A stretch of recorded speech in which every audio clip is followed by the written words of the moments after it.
우리와 제자들에게 말씀하여 이르시되 서기관들과 바리새인들이 모세의 자리에 앉았으니 그러므로 무엇이든지 그들이 말하는 바는 행하고 지키되 그들이 하는 행위는 본받지 말라. 그들은 말만 하고 행하지 아니하며 또 무거운 짐을 묶어 사람의 어깨에 지우되 자기는 이것을 한 손가락으로도 움직이려 하지 아니하며 그들의 모든 행위를 사람에게 보이고자 하나니 곧 그 경문띠를 넓게 하며 옷수를 길게 하고 잔치의 윗자리와 회당의 높은 자리와 시장에서 문안받는 것과 사람에게 랍비라 칭함을 받는 것을 좋아하느니라. 그러나 너희는 랍비라 칭함을 받지 말라. 너희 선생은 하나요 너희는 다 형제니라. 땅에 있는 자를 아버지라 하지 말라. 너희의 아버지는 한 분이시니 곧 하늘에 계신 이시니라. 또한 지도자라 칭함을 받지 말라. 너희의 지도자는 한 분이시니 곧 그리스도시니라. 너희 중에 큰 자는 너희를 섬기는 자가 되어야 하리라. 다 같이 읽겠습니다. 누구든지 자기를 높이는 자는 낮아지고 누구든지 자기를 낮추는 자는 높아지리라. 아멘. 기도하겠습니다. 하나님 아버지, 오늘 이 아침에 우리가 정말 바리새인 되지 아니하고 주님의 제자 되기를 원합니다. 주님, 바리새인이 아니라 제자가 되는 길이 무엇이 있겠습니까? 하나님, 오늘도 나는 바리새인입니까? 제자입니까? 이 질문에 대한 답을 내고 제자가 되고자 하오니 주여 오늘도 우리에게 말씀하여 주시고 우리 모두가 다 참 제자가 될 수 있는 길을 우리에게 알려주시옵소서. 오늘 이 아침에도 말씀하시면 잘 듣겠습니다. 말씀하여 주시옵소서. 예수님의 이름으로 기도드립니다. 아멘.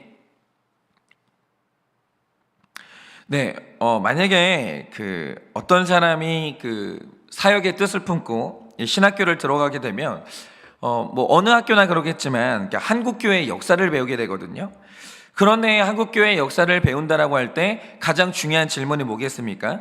도대체 한국교회의 시작을 언제로 볼 거냐? 이 질문이거든요.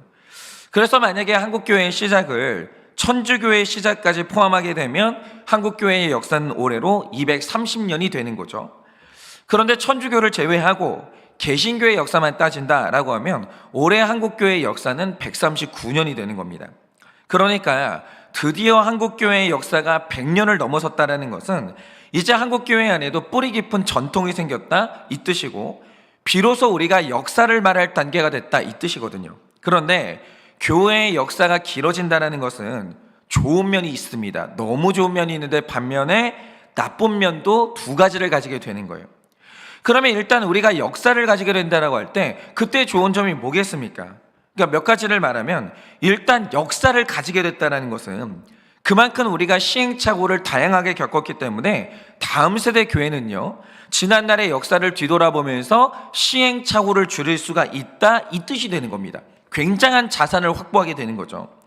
그런데 두 번째로 이 역사가 깊어졌다라는 것은 우리의 뿌리가 깊어졌기 때문에 우리는 이제 쉽게 흔들리거나 뽑히지 않는 탄탄한 교회가 됐다 이렇게 볼 수도 있는 겁니다.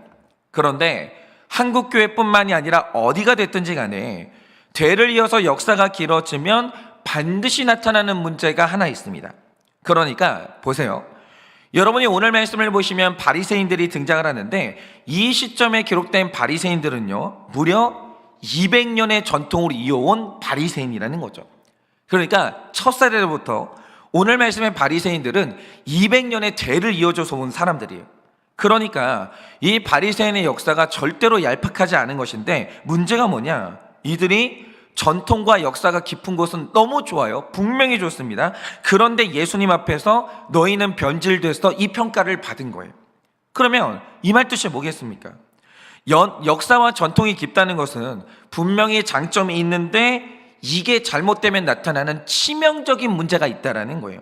그런데 한국교회, 정확히 말하면 지금 이 시대를 살아가는 우리 성도도 전통과 역사를 가졌고 139년째가 됐다는 거죠. 우리는 첫 세대로부터 139년이 지난 성도들이에요. 그러면 우리는 이제 이 시점에서 예수님 앞에 건강한 제자가 될 수도 있는 반면에 또 예수님 앞에서 변질된 바리새인처럼 됐다 이런 평가를 들을 수가 있는 거예요. 그래서 이게 굉장히 중요한데 그래서 오늘은 우리가 말씀을 묵상할 때 왜 오늘날 바리새인이 변질된 신앙인들의 이 상징이 됐는지 이걸 묵상하고 우리가 이 길을 피하려면 있어야 되는 게 뭔지 오늘 우리가 굉장히 중요하게 묵상을 좀 하고자 합니다. 제가 이 주제를 나누기 위해서 먼저 이제 나누려고 하는 스토리가 있거든요. 그게 뭐냐? 요즘 우리가 명절 때 이제 선물을 주거나 한국인의 식탁에서 사라지기 힘든 메뉴 중에 하나가 참치 캔이거든요. 그런데 이제 참치하면 몇 가지 브랜드가 있지만 그 중에서 유명한 게 이제 동원 참치 아니겠습니까? 그런데 제가 얼마 전에 이 동원 참치와 관련된 굉장히 재미있는 얘기를 봤는데 너무 흥미로운 내용이 있는 거예요. 그게 뭐냐? 여러분들 이런 말씀 들어보셨을 텐데 부자는 3대를 못 간다 이런 얘기 들어보셨죠? 그런데 우리가 한번 생각을 해보자 이겁니다. 왜 부자는 3대를 넘기는 게 왜 힘들까요? 뭐 여러 가지 이유가 있겠지만 먼저 돈이 많이 많은 이 부자가 해주신 말씀이 뭐냐? 우리나라는 증여세라는 게 어마무시하기 때문에 이 세금 때문에 부자가 3대를 갈 수 없다 이렇게 말씀을 하시더라고요. 일단 그건 그렇다고 치고, 그러면 부자는 3대를 갈 수 없다 이 말의 뜻이 뭘까요? 여기에 이 질문에 답을 내는 방법 중에 하나가, 그러면 세상에 부의 대물림을 건강하고 잘하는 부자들도 있을 거 아니에요. 그 경우를 보면 반대로 왜 부자는 3대를 못 가는지 그 이유도 알 수 있거든요. 그런데 제가 이 동원 참치 이야기에서 본 게 뭐냐면 이 집안이 부의 대물림을 너무 건강하게 잘하고 있더라는 거예요. 그러면 이렇게 된 이유가 뭐냐? 한번 들어보세요. 이 동원그룹의 창업자가 김재철이라는 회장님이신데 이분이 진짜 대단한 분이에요. 이분의 형제가 11남매였는데 그 중에서 김재철 회장님이 공부를 제일 잘했답니다. 그래서 성적으로만 보면 당연히 서울대를 가야 되는 분인데 학창시절에 이분이 선생님 한 분을 만나게 되거든요. 그런데 그 선생님이 하신 말씀이 뭐냐? 우리나라는 삼면이 바다이기 때문에 너희가 어른이 됐을 때는 바다로 진출하는 사람이 성공한다 이런 말씀을 하셨어요. 그런데 이 김재철이라는 어린이가 여기에 완전히 공감이 된 거예요. 그래가지고 서울대를 갈 수도 있는 분이 부산에 있는 해양수산대를 가신 겁니다. 그리고 이제 원양어선을 타려고 하는데 우리가 생각하는 것보다 원양어선의 일이라는 게 진짜 위험하거든요. 그러니까 원양어선에서 일하다가 돌아가시는 분들도 있고 막 불구가 되시는 분들도 있고 굉장히 위험하대요. 그래서 보니까 원양어선을 뽑는 공고가 났는데 초짜는 안 뽑아요. 무조건 경력직을 뽑더라는 거예요. 그러니까 이제 자격이 안 되는 거죠. 그런데 뭐든지 해내는 사람들의 특징 중에 하나가 뭐냐면 간절함이 있거든요. 그런데 이분이 너무 간절하니까 막무가내로 나도 좀 어선에 태워달라고 그렇게 찾아갔다라는 거예요. 그러니까 이제 시달리던 회사가 이게 정성에 감동을 해가지고 2가지 조건을 내밀었는데 그게 뭐냐? 첫째, 1년 동안 월급 없다. 둘째, 네가 죽어도 책임 안 진다. 이 조건을 내민 거예요. 그리고 나서 원양어선에 태워준 거죠. 근데 잘 보세요. 근데 이때 선원들이 배에 탈 때 선원들의 평균 나이가 40대예요. 그런데 이 당시에 이 청년의 나이가 불과 20살이었거든요. 그러니까 선원들이 볼 때는 완전히 애기인 거예요, 애기. 그러니까 무시를 하면서 아그야 뭐 이렇게 물 좀 떠와라, 아그야 이거 청소 좀 해라, 이런 식으로 이제 허드렛 일을 시켰는데 이 청년이요 뭘 시켜도 배우는 마음으로 그렇게 열심히 하는 거예요. 원양어선 일이라는 게 너무너무 힘든데 뭘 시켜도 최선을 다해서 하는 거예요. 그런데 상상만 해봐도 뱃일이라는 게 얼마나 험해요. 아니 이렇게 평평한 땅 위에서 일하는 게 아니라 출렁거리는 배 위에서 일을 하는데 얼마나 힘들겠습니까? 그러니까 일과가 끝나면 기절하듯이 잠들 것 같은데 이 청년이 낮에는요 그렇게 열심히 일한대요. 그런데 밤이 된다? 그러면 책상에 앉아가지고 배와 바다를 공부를 하는 거예요. 그리고 전문 지식을 쌓아가는 거죠. 그러니까 몇 년 뒤에는 이 배에서 바다를 가장 잘 알고 배를 가장 잘하는 전문가로 성장을 한 거예요. 그래서 놀랍게도 평균 이제 선원들의 평균 나이가 40세인데 25살의 나이에 배의 선장님이 되신 거예요. 엄청난 일이죠. 그리고 이분이 바다를 너무 잘하니까 이분이 바다로 나갔다 하면 빈배로 돌아오는 일은 없고 언제나 만선으로 돌아오는 거예요. 그런데 이렇게 치열하게 살다 보니까 엄청난 대가를 치르다 보니까 어느 날 원양어선의 선장님이 그룹의 회장님이 되신 건데 이분이 자기 평전에서 남긴 말씀이 이거예요. 내가 젊은 시절에 선원이 됐는데 그런 나를 보고 사람들이 천한 일을 한다, 무식한 뱃사람이다 이러면서 그렇게 자기를 무시했다는 거예요. 그러나 그러거나 말거나 나는 내 직업이 좋았고 거짓말하지 않는 바다가 너무 좋았다는 거예요. 그러니까 대단한 자존감이고 진짜 멋있는 분 같아요. 그러니까 여러분 보세요.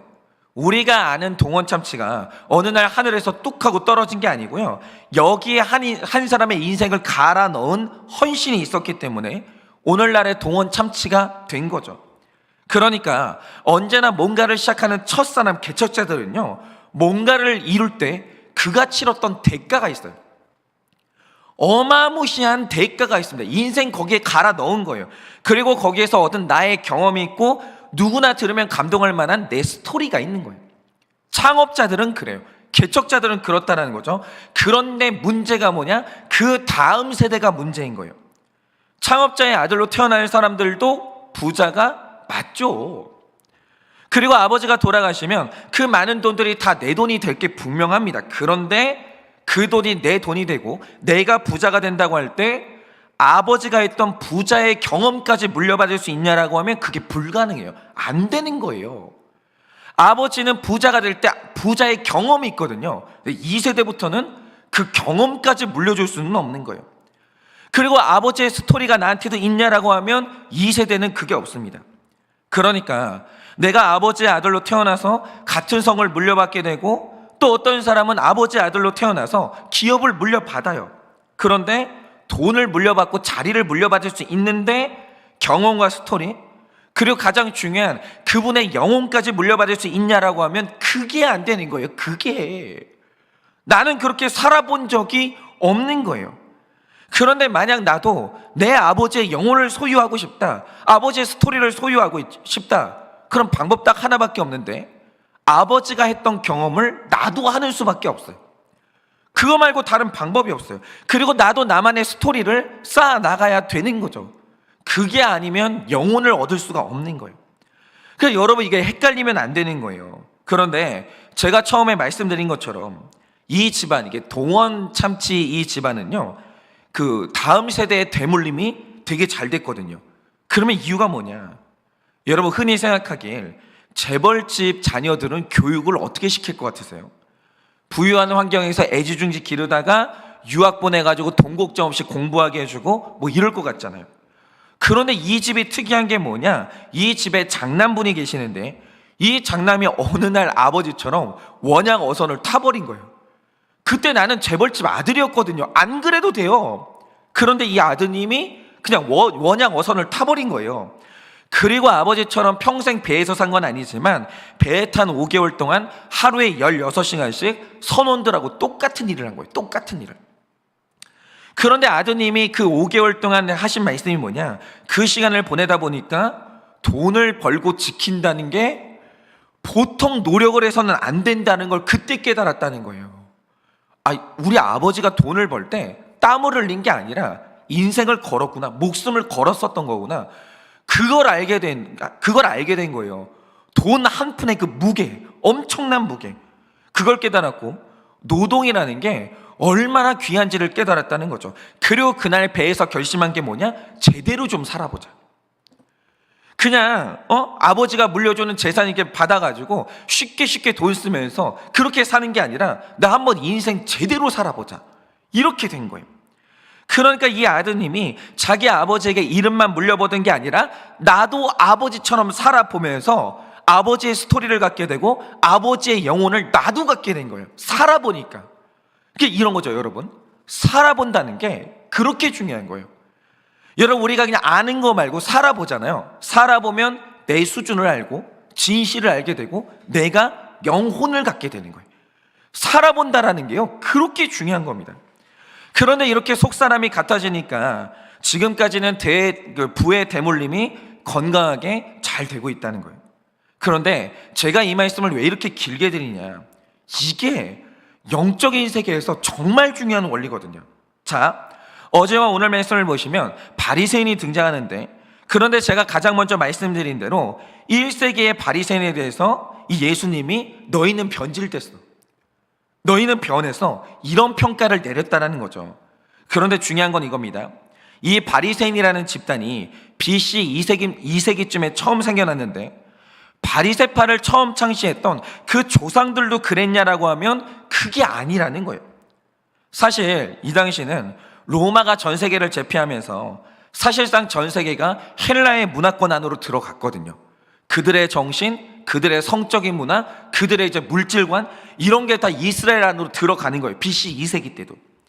그러니까 이스라엘도 헬라 문화의 영향을 받지 않을 방법이 없었는데, 이스라엘의 경건한 사람들은요, 헬라 문화 때문에 우리 신앙이 변질되는 게 너무 마음이 아팠어요. 너무. 그래서 어느 날 일단의 사람들이 분리된 자라는 뜻의 바리새파를 만든 다음에 이스라엘 전역에서 우리 말씀대로 살자고, 말씀을 회복하자는 운동을 펼친 거예요. 그러면 이들이 이 백성들을 설득한 방법이 뭐겠습니까? 다른 게 아니고요, 구호를 외친 게 아니라 거룩한 삶을 자기가 살기 시작한 거예요. 백성들 앞에서 하나님 앞에 거룩하게 산다는 게 뭔지 BC 2세기의 처음 바리새인들은요, 삶을 살아보기 시작한 거예요. 그러니까 원래 바리새인들은요, 정말 훌륭한 사람들입니다. 보통 사람들이 아니에요. 그래서 이들이 말씀대로 살다 보니까 이 규칙을 만들게 됐는데, 무엇을 하라는 긍정적인 규칙이 248개, 그리고 무엇을 하지 말라는 부정적인 규칙이 365개를 만들어서 총 613개의 규칙을 만들게 된 거예요. 그러면서 이 바리새인들이 거대한 헬라 문화로부터 이스라엘의 거룩을 지켜냈고, 백성들이 그들의 삶에 감동하게 되면서 바리새인들에게 절대적인 지지를 보내고 존경심을 가지게 된 거예요. 우리들의 스승, 우리들의 선생님이 된 거죠. 그러니까 BC 2세기의 바리새인들은요, 겉모습이 바리새인이 아니라 영혼 자체가 세상과 분리되는 사람들, 진짜 바리새인이었다는 거죠. 이들 안에는 위선이 없었어요. 오직 하나님 앞에 거룩하게 살고 싶다, 하나님을 기쁘게 해드리고 싶다, 이 마음밖에는 없었다는 거죠. 그러니까 삶을 살아낸 거예요. 대단한 사람들입니다. 그런데 시간이 지나면서 바리새파를 창시했던 1세기 조상님들이 다 돌아가셨어요. 그리고 나서 그 이름과 규칙이 다음 세대로 대물림이 됐거든요. 그런데 그때 일어난 일이 뭐냐? 이 바리새파의 후손들이 613개의 규칙이 적힌 책을 물려받았어요. 그러니까 말하자면 이런 거죠. 요즘에 이제 어르신들을 보면 큐티 노트를 적고 이렇게 말씀을 필사하시는 분들이 있잖아요. 그러니까 말씀을 필사한 사람들이 있어요. 어머니가 필사를 했어요. 근데 자녀들이 필사한 책을 물려받는 거예요. 그러니까 2세대 바리새인들부터는 613개의 규칙이 적힌 책을 물려받는 거죠.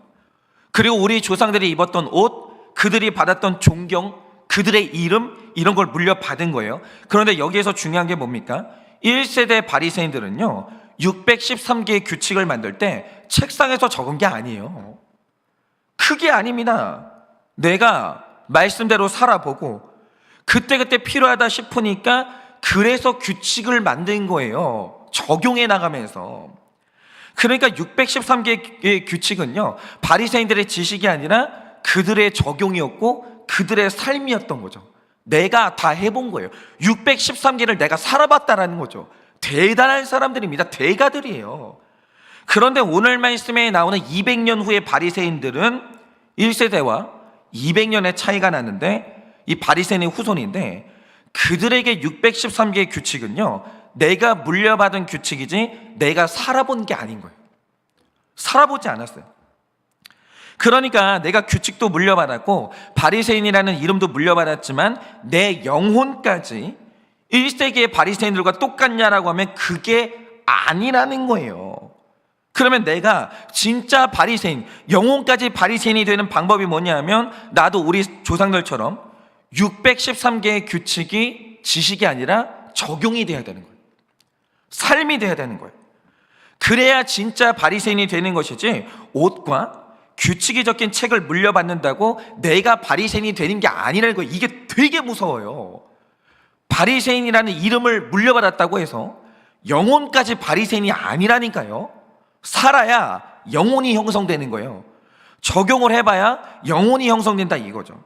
그런데 1세기의 바리새인들이 저질렀던 치명적인 잘못이 뭡니까?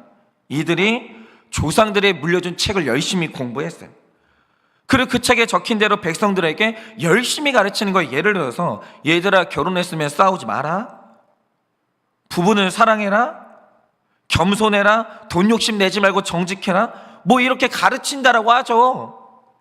그런데 예수님이 이들의 가르침에 대해서 하시는 말씀이 뭡니까? 3절이 말하는 것처럼 그들이 말만 했지 행한 적이 한 번도 없다라는 거예요. 그리고 4절이 말씀하시는 게 뭡니까? 무거운 짐을 묶어서 사람의 어깨에 지우지만 나는 그 짐을 한 번도 들어본 적이 없다라는 거예요. 손가락으로도 들어본 적이 없다라는 거예요. 이렇게 말씀을 하시는 거예요. 그러니까 예수님이 말씀하시는 게 뭡니까? 그들은 말만 하지 삶이 없다라는 거예요. 바리새인이라는 이름은 있는데 바리새인의 영혼이 없다라는 거예요. 그런데 이게요, 간단한 말 같은데 되게 무서운 말이에요. 여러분 생각을 해보세요. 아니, 사람이 뻔뻔해도 유분수지. 아니, 사이비 교주가 아니고서야 자기가 하지 않는 일을 남에게 시킨다는 게 염치가 없는 사람이면 할 수가 없거든요. 대부분의 사람들은요, 내가 못하는 일은 남에게 못 시켜요. 조금만 교양이 있는 사람이면. 그런데 바리새인들이 이상한 게 뭐냐면요, 가르치는 걸 아무렇지도 않게 가르쳐요. 그러니까 나는 하지도 않는데 가르치는 걸 아무렇지도 않게 가르치는 거예요. 그러면 이유가 뭐겠습니까? 여기서 우리를 봐야 되는 거예요. 이들이 아무것도 안 하거든요. 가르치는 건 너무 잘해요. 정답도 말을 잘해요. 그런데 이렇게 하는 이유가 뭐겠습니까? 여기에 굉장히 무서운 함정이 있는데 이들이 뻔뻔해서 그런 게 아니에요. 바리새인들이 교양이 없어서 그랬던 게 아닙니다. 이유가 뭐냐? 사람들이 나를 바리새인이라고 불러요. 그리고 바리새인이라는 이유 하나만으로 존경을 해줘요. 그리고 그들이 나를 바리새인으로 생각을 하거든요. 그런데 이름이 바리새인인 것과 바리새인으로 살아간다는 거 완전히 다른 일인데, 바리새인으로 불리다 보니까 어느 날 내가 그렇게 살아봤다고 착각을 하는 거예요. 예를 들면 이런 거죠. 여러분, 지금도 교회 성도님들이 목회자라고 하면 그래도 신뢰를 해주시는 이유가 뭐겠어요? 1세대 목회자들이 신뢰받을 만했기 때문이에요. 우리 조상들이요, 엄청난 대가를 치렀어요. 그분들이요, 청렴했습니다. 그러니까 성도님들이 1세대 목회자를 보고 저 같은 목회자한테도 신뢰를 해주시는 것인데, 내가 1세대 목회자들만큼 살아봤냐? 다른 문제예요. 완전히 다른 문제예요. 그런데 내가 어느 날 목사로 불리잖아요. 성도님들 나를 존중해 주시잖아요. 뭐 어느 날 내가 우리 조상님들처럼 살아봤다라고 착각하게 되는 거예요. 해본 적이 없는데 나도 그들처럼 살아봤다라고 착시 효과가 일어나는 거예요. 그리고 나는 바리새인이기 때문에 마음만 먹으면 언제든지 이 말씀대로 살 수 있다, 내가 그렇게 믿고 있는 거예요. 살아본 적이 없는데 나도 모르게 그런 생각을 가지게 되는 거죠. 예를 들면 이런 겁니다. 바리새인은 모세 오경에 통달하는 사람들이기 때문에 바리새인들 중에 성경을 연구하는 서기관들이 배출됐거든요. 그런데 내가 창세기를 읽어보니까 아브라함은 하나님의 자녀가 되기 위해서 고향과 친척과 아버지의 집을 떠났다는 기록이 있어요. 기록. 아브라함은 이걸 해봤어요. 아브라함은 이걸 적용을 해본 거예요. 아브라함은 이거 자기 스토리예요. 그런데 아브라함이 왜 아브라함이냐? 아브라함은 이걸 했던 거예요. 그런데 이 스토리를 바리새인이 모르냐? 알죠. 알아요. 여러분, 바리새인들이요, 성경 박사예요. 그런데 1세기 바리새인들의 비극이 뭐냐? 내가 스토리를 알고 있어요. 그런데 내가 스토리를 알고 있는 것과 내가 이 말씀을 적용해 본 것이 구분이 안 되는 거예요. 그러니까 내가 알고 있으니까 내가 이걸 살아봤다라고 착각하고 있는 거예요. 여러분이 알고 있는 것과 살아보는 건요, 완전히 다른 거예요. 완전히. 그러니까 이런 거죠. 우리가 TV에서 영어 방송을 듣잖아요. 영어 방송을 들어요. 근데 영어 방송을 듣는 거하고 내가 영어를 말할 수 있는 거랑 완전히 다른 거라니까요. 다른 거예요. 그런데 이들의 착각이 뭐냐? 내가 그 지식을 알고 있으니까 내가 아브라함처럼 살아봤고 실제로 그렇게 살 수 있다라는 착각이 일어난 거예요. 착각이. 그런데 어느 날 예수님이 나타나서 하신 일이 뭐냐? 해보라는 거예요. 너희가 그렇게 많이 알아? 그럼 너도 아브라함처럼 자기 확신에서 떠나봐. 회개하라는 말씀에 순종해봐. 그렇게 도전을 던지셨어요. 그런데 막상 이들이 아브라함처럼 내가 치우쳤던 곳에서 떠나보려고 해보니까 그때 드러나는 사실이 뭐냐? 내가 내 자리에서 떠날 수가 없는 거예요. 아브라함은 했거든요. 나는 안 되는 거예요. 나는 적용해보지 않으면 이 사실이 안 드러나는 거예요. 근데 이들이 적용을 안 하니까 내가 할 수 있는 사람인지 없는 사람인지 그거를 아예 모르는 거예요. 아예. 작은 고집 하나도 꺾을 힘이 아예 없는 거예요. 그러니까 예전에 한국교회 목사님들은요, 그런 말씀이 있었어요. 목사가 준비를 해야 되는 게 뭐냐? 언제든지 하나님이 명하시면 짐 싸서 떠날 준비가 돼 있어야 된다는 거예요. 그걸요, 선배 목사님들은 했어요. 했다고요. 하나님이 어느 날 섬으로 들어가라, 응답이 오잖아요. 짐 싸요. 섬으로 들어가시는 거예요. 시골로 가라. 거기 한 영혼이 있으니까 시골로 가라. 그럼 우리 선배 목사님들이요, 짐 싸요. 가는 거예요. 우리 그거 알죠? 제 세대 목회자들은 그거 알아요. 아는데 뭐 안다고 내가 해봤냐? 아니라는 거예요. 만약에 오늘날 우리 세대 목회자들한테 하나님이 그렇게 하시는 거죠. 서울 포기하고 지방으로 가라. 그거 갈 수 있는 사람 몇 사람이 될까요? 몇 명 안 돼요. 해봤냐고요. 해봤냐고요. 아는 거 말고 해봤냐고요. 이게 중요한 거예요. 해봐야 영혼이 형성되는 거예요. 그런데 그게 아니라 목사라고 불리니까 자기는 할 수 있다, 나는 해봤다 착각을 하는 거예요. 그게 아니라는 거죠. 그러니까 오늘 바리새인들이요, 너무나도 쉽게 이래라 저래라 어려운 말씀을 말하는 이유가 뭐냐? 내가 아는데 그 말씀대로 살아봤다라고 착각하고 있는 거예요. 하나님이 나에게 명하시기만 하면 내가 그렇게 할 수 있다고 착각하는 거예요. 여러분, 성경에 회개라는 단어가 얼마나 많이 나와요. 회개에 대한 설교를 우리가 얼마나 많이 들어요. 그런데 사람들이 회개에 대한 설교를 들으니까 내가 회개를 했다고 착각하고 있는 거예요. 그래서 제가 만나면은 그래요. 회개의 적용을 말씀드려요. 이 적용하십시오, 저 적용하십시오. 그런데 내가 회개의 적용을 말할 때 할 수 있냐라고 하면 못하는 분들이 대부분이에요. 안 되는 거예요. 그런데 이 시대의 바리새인들이 지금 우리가 대한민국에서 139년째 신앙생활을 하고 있는데 이게 우리거든요. 그러면 여러분이 생각을 해보세요. 처음 이 땅에 복음이 들어왔을 때 가장 먼저 복음을 받아들였던 선조들은 실제로 예수님 믿다가 죽었어요. 실제로. 그리고 우리의 선조들은요, 아무것도 없는 맨 땅에서 내 재물 바쳐가지고 교회를 세웠어요. 그리고 교회를 지키기 위해서 자기 인생 갈아 넣었어요. 거기다가 여가 생활이 어디 있어요? 교회를 세우는데 인생 거기 바친 거예요. 그리고 이 땅에 수많은 선조들의 피땀을 통해서 수많은 대형교회가 세워졌다라는 거죠. 그러니까 우리 선조들은요, 핍박 가운데서 신앙을 지켰던 순교자의 영혼을 가졌어요. 이름이 아니라 영혼을 가졌다고요. 맨 땅에서 교회를 세워본 개척자의 영혼이 있다는 거죠. 그런데 그 영혼이 우리에게도 있냐라는 거예요. 그거는 미지수예요. 우리 선조들의 영혼이, 제자의 영혼이 우리 안에 있냐, 그거 다른 문제라니까요. 있을 수도 있고 없을 수도 있는 거예요. 그거는 살아봐야 되는 거예요. 여러분, 우리는 교회를 물려받은 사람이지 교회를 세운 사람들이 아니에요. 우린 지금 교회를 누리는 사람들이지 교회를 지킨 사람이 아니라는 거예요. 그러니 이 땅에 1세대 그리스도인들과 지금 우리가 같은 영혼을 가지고 있냐라고 하면 절대 그렇지 않아요. 그런데 지금 우리가 그분들보다 더 많은 성경 지식을 가지고 있고 그분들보다 더 큰 예배당에서 예배하고 있으니까 내가 그분들과 똑같은 그리스도인이요, 그들이 살았던 삶을 나도 살고 있다 지금 착각하고 있는 거예요. 엄청난 착각하고 있는 거예요. 그런데 그렇게 착각하고 있다가 어느 날 고난이 온다, 싹 다 넘어지는 거예요. 싹 다. 그게 아니라는 거죠. 그 증거가 뭡니까? 여러분, 초창기 믿음의 선배님들은요, 안 믿는 사람들에게 절대적인 신뢰를 받았어요. 그래서 한국교회 역사를 보면요, 1900년대 기록을 보면 어떤 사람이 교회의 장로님이다, 그럼 사람들이 그 사람에게 돈을 빌려줄 때 담보를 안 잡았어요. 왜냐? 그리스도인들은 반드시 돈 갚아요. 그리스도인들은 어떤 경우에도 도둑질하는 걸 본 적이 없어요. 여러분, 1900년대 초반에 그리스도인들은 어마어마한 신뢰를 받았어요. 교회가 돈 빌린다고 하잖아요. 은행에서 서로 돈을 빌려줬어요. 왜? 교회는 믿을만 하니까.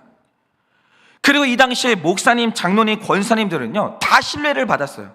훌륭한 사람들이었거든요. 그런데 지금 우리 시대를 살아가는 교회가 세상의 신뢰를 받냐?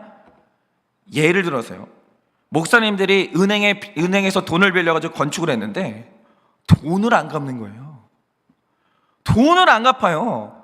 그래서 일어난 일이 뭔지 아십니까? 지금 이 시대는요 1금융권에서는 교회에 돈을 안 빌려줘요. 왜냐? 못 믿겠는 거예요. 돈을 안 갚아요. 교회가 돈을 안 갚아요. 신용이 없어요. 교회가 오히려 지탄의 대상이 됐다는 거죠. 그래서 1세기 바리새인과 21세기 대한민국의 그리스도인들이 예수님께 어떤 평가를 받게 되냐? 변질됐다 이거예요. 그러면 그 이유가 뭐냐? 여러분 잘 들으세요. 우리가 많은 지식이 있죠. 그런데 1세기 우리 믿음의 선조들은요 핍박이 있었어요. 그래서 어쩔 수 없이 적용할 수밖에 없었고 어쩔 수 없이 대가를 치를 수밖에 없었어요. 지금 우리 시대는 그게 아니에요. 우리가 무슨 핍박을 받아요? 우리가 무슨 대가를 치렀어요? 그러므로 오늘 이 시대를 살아가는 우리가 1세대 선조들처럼 내 안에 영혼을 가져야 되는데, 이름이 아니라 영혼을 가져야 되는데, 영혼을 갖는 유일한 방법이 뭐냐? 자발적인 고난으로 들어가야 돼요. 이 시대는 외부에서 들어오는 고난이 없다라는 거예요. 무슨 핍박이 있어요 우리가? 아니 눈만 뜨면 교회 건물이 질비한데 우리가 무슨 교회를 세워요? 그런 거 없죠. 아니 요즘 시대에 여러분, 옛날 우리 믿음의 선배들은요 교회 공사할 때요 내가 직접 공사했어요. 벽돌 한 장 한 장 쌓고 등짐에 흙 지면서 내가 교회를 일궜다고요. 요즘에 그런 사람 누가 있어요? 돈 내고 다 인부들 시켜가지고 교회 세우죠. 안 그러냐고요. 우린 지금 고난도 없고 핍박도 없어요. 그럼 유일한 방법이 뭐냐? 내가 직접 고난으로 자발적으로 들어가야 돼요. 그러면 고난으로 자발적으로 들어가는 유일한 방법이 뭐냐? 적용하는 신앙이라는 거예요. 여러분, 이제 21세기 교회는요 내 영혼을 지킬 수 있는 방법이 딱 하나밖에 없는데 적용 안으로 들어가야 돼요. 교회가 적용 중심으로 들어가야 돼요. 그러니까 큐티 했냐? 아무 의미 없어요. 큐티의 꽃은 뭐냐? 적용이에요. 큐티 했습니다. 그 다음에 어떤 적용했냐? 그러니까 교회가 두 가지 중심으로 돌아가야 되는데 21세기 교회는 반드시 적용한 것만 말하면 되고 간증한 것만 말하면 되는 거예요. 21세기 교회는요 자발적인 고난 속으로 들어가야 되는데 그게 바로 적용이고 간증이라는 거예요. 그러니까 여러분, 어떤 교회가 영혼이 있냐, 이름이 아니라 알맹이가 있냐, 이걸 볼 때 방법은 딱 하나밖에 없는데 적용을 말하는 교회냐 간증을 말하는 교회냐, 이것만 보면 되는 거예요. 어떤 교회가 지식이 충만합니다. 좋은 교회 건물도 가지고 있습니다. 그런데 그 교회 언어에 적용이 없는 거예요. 간증이 없는 거예요. 그럼 영혼이 없는 거예요. 영혼이 없는 거예요. 여러분, 이 시대에 우리가 우리 신앙을 지키고 우리 영혼을 지키는 유일한 방법이 있어요. 자발적인 고난으로 들어가셔야 돼요. 자발적인 고난으로 들어가셔야 되는 거예요. 자발적인 고난이 뭐겠습니까? 적용하세요. 한일교회는요 뭐 깨달음 말할 필요가 없어요. 무슨 오늘 큐티 말씀의 뜻이 이거다 말할 필요가 없다니까요. 그래서 이 말씀 듣고 뭘 했는데요? 어떤 적용을 하셨냐고요? 어떤 수치를 당하셨고 어떤 간증이 있는데요? 그것만 말하면 되는 거예요. 그러면 이제 1세기 신앙인들의 그 영혼이 우리의 영혼이 되는 거예요. 적용함으로 자발적인 이 고난 속으로 들어가는 거예요. 이게 아니고서는 이제 우리는 우리 영혼을 지킬 방법이 없습니다. 그래서 오늘 여러분께 이 아침에 드리고 싶은 질문이 있어요. 여러분 큐티 하시잖아요. 말씀 드리잖아요. 매주일 말씀 드리시잖아요. 자, 그래서 어떤 적용을 하셨습니까? 적용이 없으면요 이름만 있는 거예요. 영혼이 없는 거예요.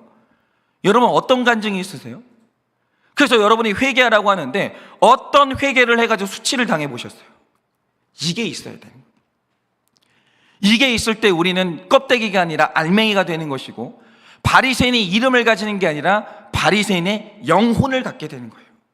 그래서 오늘 이 아침에 여러분 이제 적용 중심, 간증 중심, 이 두 가지 자발적인 고난으로 들어가는 이 두 가지 인생으로 들어가셔서 여러분은 껍데기만 변질된 바리새인이 아니라 영혼이 가득 차 있는 바리새인으로 그렇게 일어나시는 여러분 되시기를 예수님의 이름으로 축원을 드립니다. 제가 이 시간에 기도하고 축도함으로 마치도록 하겠습니다. 기도하겠습니다. 하나님, 저는 어릴 때 제 아버지를 그렇게 무시하고 살았습니다. 그런데 제 아버지는 교회를 세우면서 대가를 치렀고 그 등에 벽돌과 흙을 날라봤고 손가락 발가락 다쳐가면서 교회를 세워본 경험이 있는 진짜 그리스도인입니다.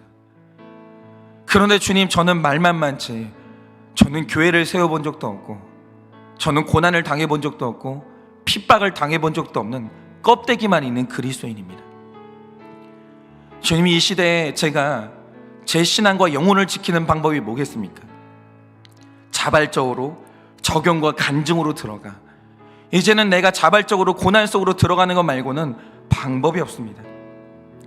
주님, 간절히 소원하니 나의 인생의 적용이 끊어지지 않게 하시고 나의 인생의 간증이 끊어지지 않게 하여 주셔서 내가 내 영혼을 지킬 수 있도록 주님 은혜를 허락하여 주시옵소서. 또한 이 말씀을 듣는 우리 모든 성도님들 손 하나 까딱하지 않으면서 사람들에게 정답을 말하는 그런 그리스도인이 되지 않게 하여 주시고 우리 모두가 다 자발적인 고난, 바로 이 적용과 간증 속으로 들어가 우리 모두가 나의 영혼을 지키는 그 참된 그리스도인이 될 수 있도록 은혜를 허락하여 주시옵소서. 지금은 우리 주 예수 그리스도의 은혜와 하나님 아버지의 그 크신 사랑과 성령님의 위로하시고 교통하여 주시는 그 역사하심이 말만 하는 것이 아니라 적용이라는 자발적인 고난 속으로 들어가 내 영혼을 지키며 알맹이가 있는 신앙인으로 살기를 원하는 사랑하는 우리 모든 성도님들의 머리 위에 지금으로부터 영원 무궁토록 함께 있을지어다. 아멘.